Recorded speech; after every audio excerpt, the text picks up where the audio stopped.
నాయుడు గారి పాలనలో మాకే భయం ఉండదు సార్, మమ్మల్ని సురక్షితంగా చూసుకుంటారని ఏ రిహాబిలిటేషన్ సెంటర్కి వెళ్ళినా వాళ్ళు ఆనందంగా ఉన్నారు. కాబట్టి ఈ రాష్ట్రంలో తుఫాను వైపరీత్యాలను ఎదుర్కొనేటటువంటి విషయంలో చంద్రబాబు నాయుడు గారు ఈ దేశానికి ఒక బ్లూ బుక్ అండి, ఒక మాన్యువల్ అండి, డిజాస్టర్ మేనేజ్మెంట్ కి సంబంధించిన మాన్యువల్. నేను ఎందుకు చెప్తున్నానంటే నేను ఒక అధికారిగా చూశాను. ఇక్కడ లైలా తుఫాన్ 2010లో చూశాను, అసాని తుఫాన్ 2022లో చూశాను. అప్పుడు చేపట్టినటువంటి పునరావాస కార్యక్రమాలకు కానీ ఇప్పుడు చేపడుతున్నటువంటి వాటికి కానీ పొంతం లేదు. ఉద్దు తుఫాను అద్భుతమైనటువంటి ప్రయోగం చేశాడు సార్ టెక్నాలజీ ఉపయోగించుకునే విషయంలో. ఇప్పుడు మొంతాకు సంబంధించి మరింత నాణ్యమైనటువంటి ఈ టెక్నాలజీ సేవలు అందించడం అనేటువంటి చూస్తున్నాము. అదే సార్, ఇప్పుడు రాష్ట్ర వ్యాప్తంగా అత్యధిక వర్షపాతం నమోదైంది, పెద్ద ఎత్తున తుఫాను అంటే విజృంభించిందని చెప్పాలి. ఎందుకంటే ముందస్తు హెచ్చరికలు ఉన్న నేపథ్యంలో ప్రభుత్వం కూడా ఇంతగా అలర్ట్ అవ్వడం, అధికారులు కూడా ఎప్పటికప్పుడు చర్యలు తీసుకోవడం, దాదాపుగా 25,000 మందికి దిశానిర్దేశం చేశారు. ఇక్కడ గ్రామ వార్డుకు సంబంధించి వారితో అందరితో కూడా 25,000 మంది సిబ్బందితోని వారందరితోని ఎట్ ఏ టైం వారందరికీ దిశానిర్దేశం చేసి ఎక్కడికక్కడ ఇబ్బందులు రాకుండా చూడటం అనేది ఎలా చూడాలి సార్? అంటే ప్రభుత్వం ఎంత చిత్తశుద్ధితో ఉంది, ముందస్తుగా ఎటువంటి జాగ్రత్తలు తీసుకుంటుంది అనే విషయానికి కొంత నిదర్శనం కనిపిస్తూ ఉంది కదా ఇవాళ అలర్ట్ అవ్వడం విషయంలో. ఎస్, ఇప్పుడు ఒకటే, యథా రాజా తదా ప్రజ. రాజు ప్రజల గురించి ఆలోచించి ఆయన పనిచేస్తున్నారు. 24 గంటల సేపు ఆ ఆర్టీజీఎస్ లో కూర్చొని ఆయన తనయుడు మా నారా లోకేష్ బాబు గారు యువనేత, మరి ఆయన టెక్నాలజీ కూడా వాట్సాప్ సేవలు. ఈరోజు చిన్న పోల్ దగ్గర డ్యామేజ్ ఏర్పడినా, ఒక వైర్ కిందకు పడినా వెంటనే ఫోటో తీసి వాట్సాప్ లో మెసేజ్ పంపిస్తే వెంటనే అధికారులు అక్కడికి చేరుకొని దాన్ని రెక్టిఫై చేస్తున్నారు. ఇక్కడ మా నియోజకవర్గంలోనే ఇప్పటికే 5-6 వర్కులు వెంటనే రెస్టోర్ అవుతున్నాయి, ఒక్క ఫోటో తీసి. ఇది మరి నారా లోకేష్ బాబు గారి యొక్క టెక్నాలజీ, వాట్సాప్ సేవలు.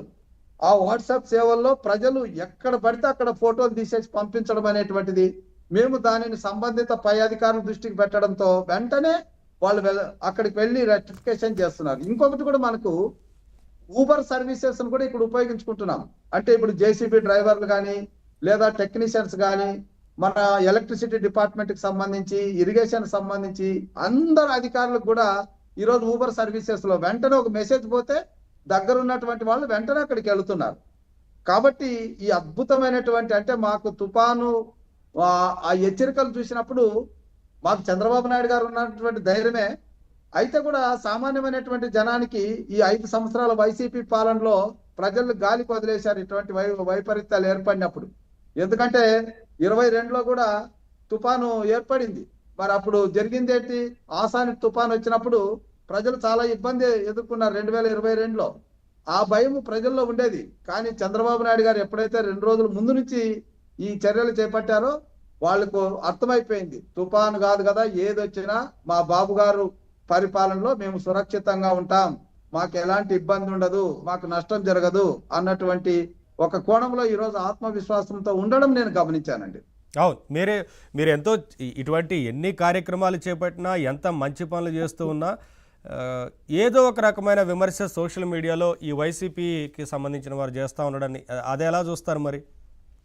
ఇప్పుడు ఖచ్చితంగా వైసీపీ అంటేనే శవ రాజకీయాలు, వైసీపీ అంటేనే తుఫాన్ రాజకీయాలు. ఇప్పుడు కూడా చూడండి, తుఫాన్కు సంబంధించి మేము ఎవరైతే రిహాబిలిటేషన్ సెంటర్లో ఉన్నామో వాళ్ళందరికీ అన్ని విషయాలు చూసుకుంటున్నాం, ఏ లోటు లేకుండా. ఇప్పుడు వాళ్ళు సోషల్ మీడియాలో 3,000 రూపాయలు సహాయం అందుతుందనో లేదా 25 కిలోలో ఇంకా ఏదో సహాయం ప్రభుత్వం నుంచి ప్రకటించారని చెప్పేసి ఒక ఫేక్ వార్తలు సృష్టించడంతో ఆ సహాయక కేంద్రాల దగ్గర అనుకోని జనం కన్నా ఎక్కువ వచ్చేసి ఒత్తిడి పెంచుతున్నారు. అంటే ఇది ఎంతవరకు సబబండి?